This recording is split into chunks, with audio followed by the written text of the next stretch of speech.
Welcome সবাইকে সাগর সর্দার on one ব্লগে। আজকে দেখাবো দিল্লি থেকে শ্রীনগরের এরোপ্লেনের যাত্রা কীভাবে করলাম। হাই ফ্রেন্ডস, দিল্লি থেকে কাশ্মীরে শ্রীনগর যাওয়ার জন্য 5:30টায় ফ্লাইট আছে, তাই রাত 2টোর সময় উঠতে হলো। এটা হচ্ছে হোটেল মায়াঙ্ক, দিল্লি এয়ারপোর্টের কাছে, দিল্লি এয়ার সিটিতে মহিপালে হোটেল মায়াঙ্ক। 1000 টাকা ভাড়া নিল, প্লাস 500 টাকা সিটি ট্যাক্স, টোটাল 1500 টাকা নিল। হোটেল ব্যাংকের ম্যানেজার গাড়ি ঠিক করে দিল রাত 2টোর সময়, কিন্তু আসতে লেট করলো। তার কারণ 4:30টার সময় আমাদের গেট বন্ধ হয়ে যাবে এয়ারপোর্টের, কারণ এখানে বোর্ডিং পাস নিতে হবে, চেকিং করতে হবে। এর জন্য আগেই করলো গাড়ি। এবার হোটেল ব্যাংকের ম্যানেজারকে বিদায় জানিয়ে আমরা গাড়িতে উঠে বসলাম। যে ম্যাডাম, জয় বাবা ভূতনাথ, পৌঁছে যাবো অমরনাথ। জয় বাবা ভূতনাথ, পৌঁছে যাব অমরনাথ। এই স্লোগান নিয়ে আমরা চললাম। আজ সকালবেলা ফ্লাইট আছে, 5:30টা ফ্লাইট। দিল্লি রাস্তার সৌন্দর্য দেখতে দেখতে আমরা এগিয়ে চললাম। আগেও দিল্লি এসেছিলাম, কিন্তু এয়ারপোর্টের সাইডে আসিনি।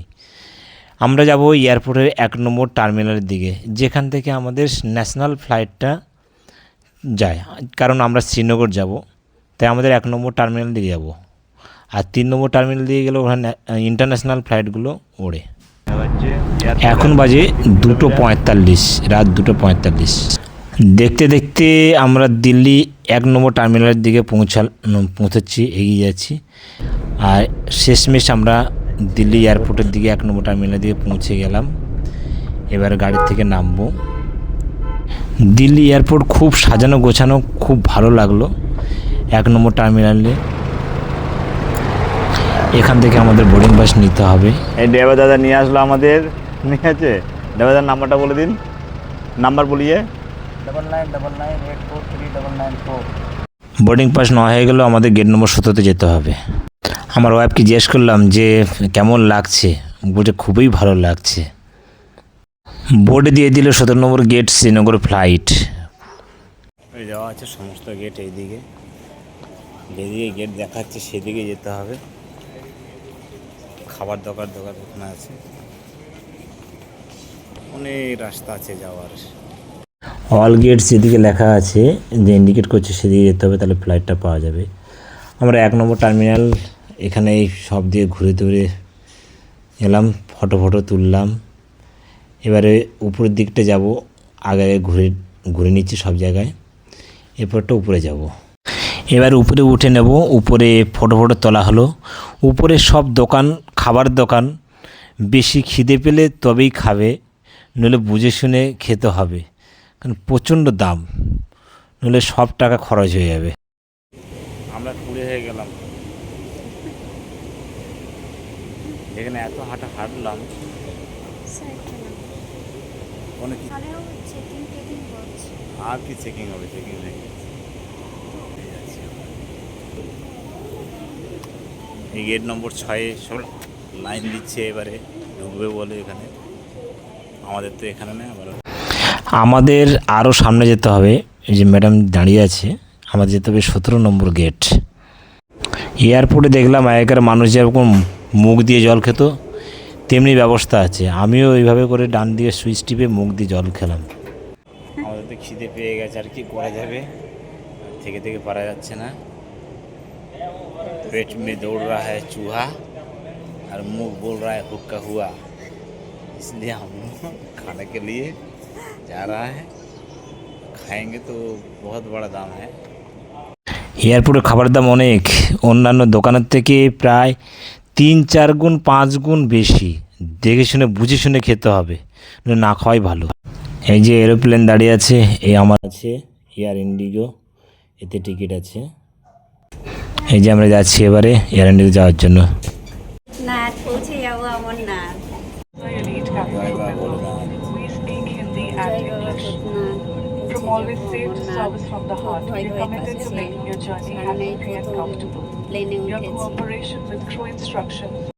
আমাদের প্লেনের বাইরেও একটা ইন্ডিগো দাঁড়িয়ে আছে। এবার প্লেন নড়াচড়া শুরু হয়ে গেছে, এবার যাওয়া শুরু হবে।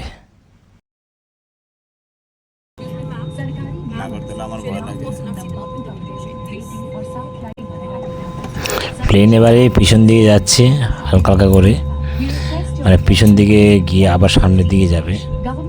এইভাবে করে প্লেন তার নিজের পজিশনটা নিচ্ছে।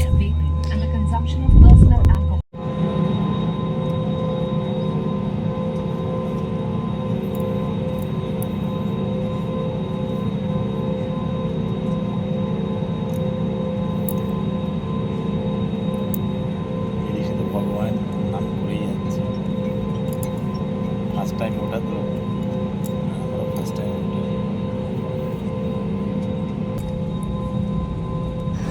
এবার প্লেন সামনের দিকে যাওয়া শুরু করলো আস্তে আস্তে করে। বাইরে দেখতে পেলাম অনেক কটা প্লেন দাঁড়িয়ে আছে, বেশ ভালোই লাগছে। এই সময় বাজে 5:30, 5:30টার সময় ফ্লাইট ছাড়ার কথা। পাশে ইন্ডিগুলো দেখতে পাচ্ছি, তার পাশ থেকে যাচ্ছি আর ভগবানের নাম নিতে আছি। এবার আস্তে আস্তে প্লেনটা যাচ্ছে রানওয়েতে, যেখান থেকে খুব স্পিডে আবার যাওয়া শুরু করবে। তারপরে এই যে হচ্ছে রানওয়ে সামনে, এখান থেকে আস্তে আস্তে করে যাবে, যেতে যেতে যেতে তারপরে পুরো রানিং উঠবে। ওদিকে আরও এরোপ্লেনগুলো দাঁড়িয়ে আছে, ওগুলো মানে ইয়েতে দেয়নি, যেখান থেকে যখন যার পজিশন আসবে তখন আসবে। এবার আস্তে আস্তে করে রানওয়েতে আমাদের প্লেন রানিং হওয়া শুরু হয়েছে, এতে শুরু হচ্ছে এইবার রানিং নেওয়া শুরু হয়ে গেল। প্রথমে ভয় লাগছিল, ভাবছিলাম যে কি হবে না হবে, তারপরে আস্তে আস্তে করে ঠিক হয়ে গেল। আর পাশে তো একজন আছেই, ভয়ের কোনো কারণ ছিল না।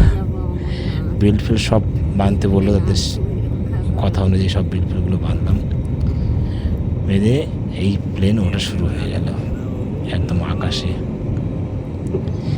উড়লাম এই দিল্লি ছেড়ে এবার চললাম কাশ্মীরের শ্রীনগর এরোপ্লেনের এই এয়ারপোর্টের উদ্দেশ্যে। আস্তে আস্তে এই সমস্ত কিছু নিচে ফেলে উপরে উঠতে লাগলাম। একেবারে এইবার উপরে উঠে গেছে।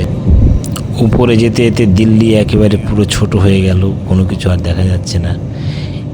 এইভাবে আমরা আকাশে শ্রীনগরের পথে পাড়ি দিলাম।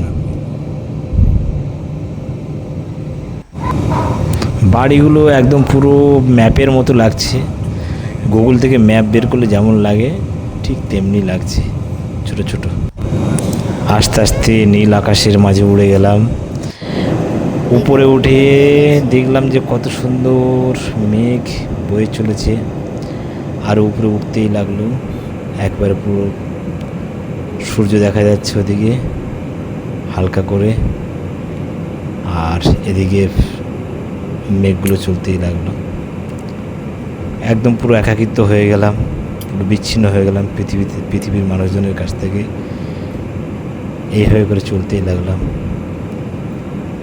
খুব সুন্দর দৃশ্য, ভয়ও লাগছিল, যেহেতু অনেক প্লেনে অ্যাক্সিডেন্ট হয়েছে। এখানে কিছু হলে কেউ আর খুঁজেও পাবে না। এই চিন্তাভাবনা করতে করতে আকাশের মেঘ দেখতে দেখতে চলতে লাগলাম। মাঝে মাঝে ডাঙার দিকে দেখাচ্ছি,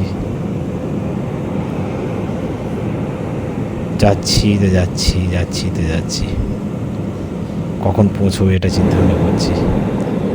পুরো মেঘ যেন একদম পুরো হাতের কাছে চলে আসলো, মনে হচ্ছে জানাটা খোলা থাকলে হাত দিয়ে একটু ধরা যেত, এরকম মানে মনে হচ্ছে।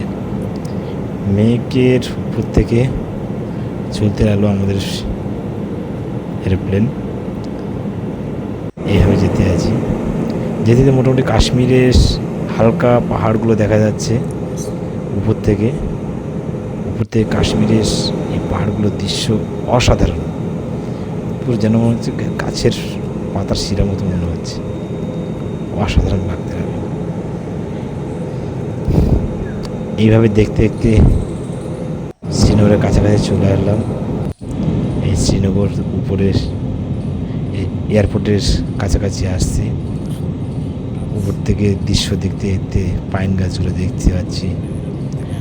আমরা বাড়িগুলো দেখতে দেখতে আস্তে আস্তে আমাদের এরোপ্লেনটা ল্যান্ড করা শুরু হয়ে গেল, নিচের দিকে আসতে লাগলো।